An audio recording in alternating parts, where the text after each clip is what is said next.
기대해 나에게 주신 하루를 때론 피곤하고 일어나기 싫고 널 깨우는 알람 소리에 짜증도 나겠지만 안녕하세요. 오늘도 푸른 말씀 김호영 강도사입니다. 주무시지 않고 나를 지키셨네. 오늘을 나에게 주셨네. 새 말씀 안에 주가 주신 사랑과 은혜와 능력. 오늘 우리가 나눌 말씀은 요한복음 7장 33절에서 34절까지 말씀입니다. 예수께서 이르시되 내가 너희와 함께 조금 더 있다가 나를 보내신 이에게로 돌아가겠노라. 너희가 나를 찾아도 만나지 못할 터이요 나 있는 곳에 오지도 못하리라 하시니. 아멘. 좋은 아침입니다. 오늘 예수님께서 예루살렘으로 올라가신 그 배경에 본문의 말씀이 등장합니다. 예수님께서 예루살렘 성전에 강론을 하시기 위해서 올라가시죠. 예수님께서 강론을 하시는데 정말 수많은 유대인들과 부딪히게 됩니다. 예수님과 또 그 유대인들과의 긴장과 갈등이 오늘 본문에서 계속 느껴지는데요. 오늘 이 말씀을 읽어보면서 예수님께서 어떻게 자신을 변론하시는지, 어떻게 자신을 소개하시는지, 어떻게 하늘나라를 말씀하고 계신지 오늘 이 본문을 통해서 살펴보는 시간이 되었으면 좋겠습니다. 오늘 본문은 성전에서 예수님께서 담대한 가르침을 하고 있는 것을 본 예루살렘 종교 지도자들이 예수님을 그저 방치해 놓은 것에 대해서 못마땅함을 나타내며 본문이 시작됩니다. 25절과 26절 우리가 한번 읽어볼까요? 예루살렘 사람 중에서 어떤 사람이 말하되 이는 그들이 죽이고자 하는 그 사람이 아니냐. 보라, 드러나게 말하되 그들이 아무 말도 아니하는도다.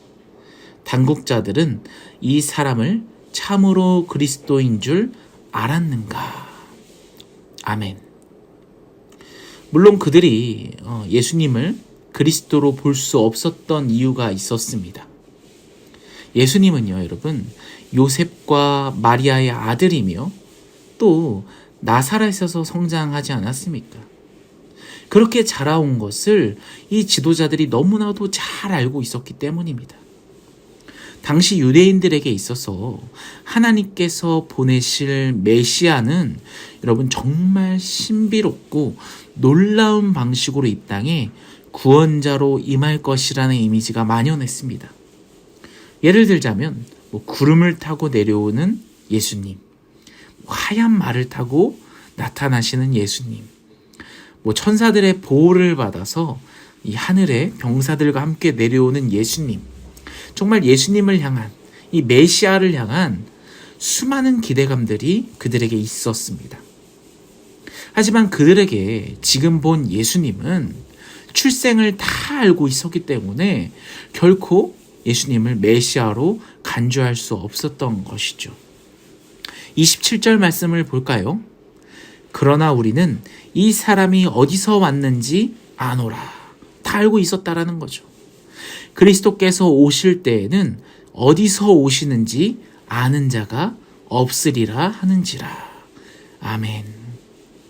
여러분, 이 9절, 27절 말씀만 읽어봐도 이 오실 메시아에 대한 신비로움이 가득하다라는 게 느껴지지 않습니까?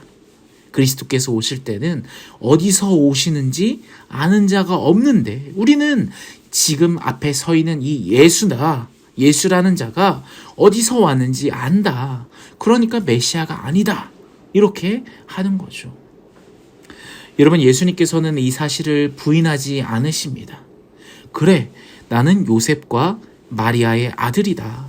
그리고 나는 나사렛 출신이다 라는 것을 말이죠. 그러나 이 세상의 관점만으로는 충분하지 못하다는 것을 예수님께서 말씀하십니다. 왜냐하면 예수님의 출생, 이 세상의 출생이 중요한 것이 아니라 나는 하나님이 보내셨다.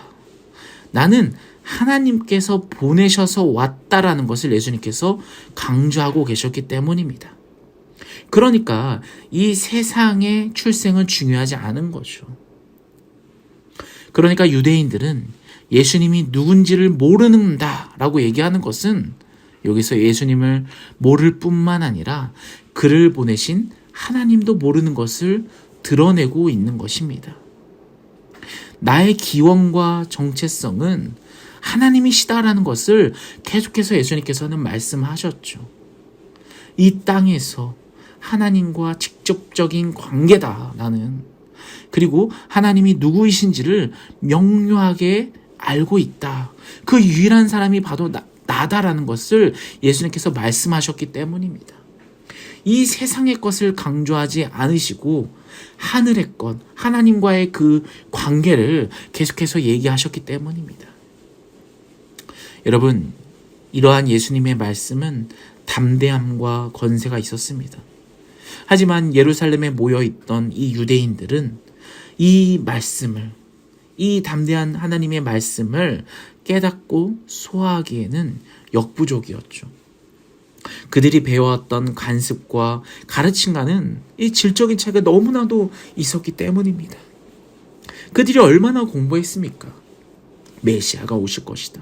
그 메시아는 이러이러한 분이다. 이렇게 대단한 분이다. 그분을 통해서 우리는 구원받는다. 이제 해방이다. 그런 기대했던 메시아와 본인들이 생각했던 메시아와 예수님의 모습은 너무나도 달랐던 것이죠. 여러분, 결국 이 유대인의 무리는 두 부류로 갈라집니다. 어떻게 갈라지죠?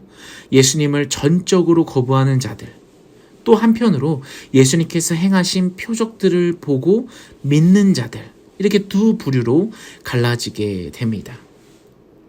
예수님을 전적으로 거부하는 자들, 유대 공회원들과 종교 지도자들은 이 성전 관리인을 시켜서 예수님을 붙잡으라고 하죠. 하지만 오늘 본문에서 예수님께서는 이렇게 말씀하십니다. 아직 내가 하나님께로 돌아갈 때가 아직 이르지 않았다라고 말씀을 하십니다. 예수님을 전적으로 거부하는 자들, 그들에게 이렇게 말을 하시죠. 33절입니다. 예수께서 이르시되 내가 너희와 함께 조금 더 있다가 나를 보내신 이에게로 돌아가겠노라. 아멘. 사랑하는 여러분, 예수님께서는 이렇게 체포당하심과 죽으심을 미리 아시는 분이셨습니다. 본인이 십자가에 못 박혀 죽을 것이라는 것을 알고 있었지만 전혀 자신의 죽음에 있어서 슬픔을 표현하거나 자신의 죽음을, 자신의 체포를 실패로 보지 않으셨습니다. 오히려 예수님께서는 그것을 영광과 성취로 해석을 하셨죠. 이 인간의 세상을 떠나 본래 고향 하늘로 내가 다시 돌아간다라고 말씀을 하고 계십니다. 하지만 또 역시나 역부족인 이 유대인들은 이 말을 오해하죠. 이 예수가 도망치려고 한다. 다른 곳에 가서 가르치려고 한다라고 말이죠. 본문을 볼까요? 35절과 36절 한번 읽어보죠. 이에 유대인들이 서로 묻되 이 사람이 어디로 가기에 우리가 그를 만나지 못하리요? 헬라인 중에 흩어져 사는 자들에게로 가서 헬라인을 가르칠 터인가? 나를 찾아도 만나지 못할 터이요 나 있는 곳에 오지도 못하리라 한 이 말이 도대체 무슨 말이냐? 아멘.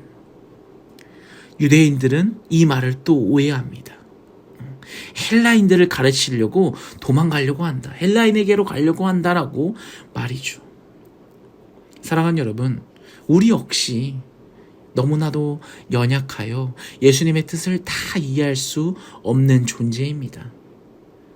오늘 본문에 등장한 이 유대인들도 그토록 인생을 율법을 공부하며 열심이었던 메시아가 오실 것이라고 알고 있었던 유대인들은 정작 메시아인 예수님을 만나도 알아볼 수가 없었습니다.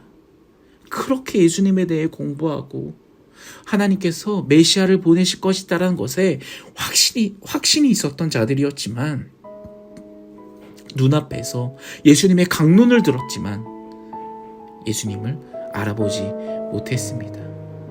그토록 하나님께서 보내심을 이미 알고 있었던 유대인들은 내가 본 예수가, 내가 본 메시아가 내가 생각한 방식의 메시아의 오심이 아니었기 때문에 예수님을 거부했던 것이죠.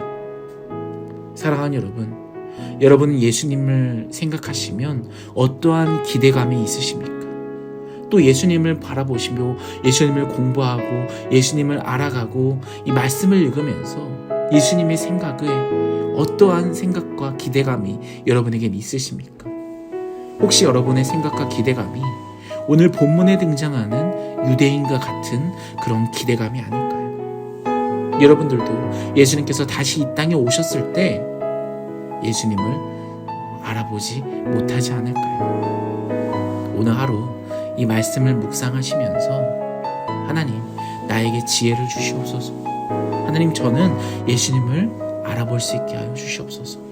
또 내가 원하는 하나님의 신비라움, 내가 원하는 예수님의 그 신비롭고 놀라운 그 모습들, 내가 바라는 것들대로 원하는 것이 아니라 하나님께서 말씀하신 대로, 이 말씀을 통해 말씀하신 대로 예수님을 믿고 또 바라보는 제가 되게 해달라고 우리 같이 기도하며 우리 주님을 외치며 간절히 기도하며 나아가겠습니다. 같이 기도합시다.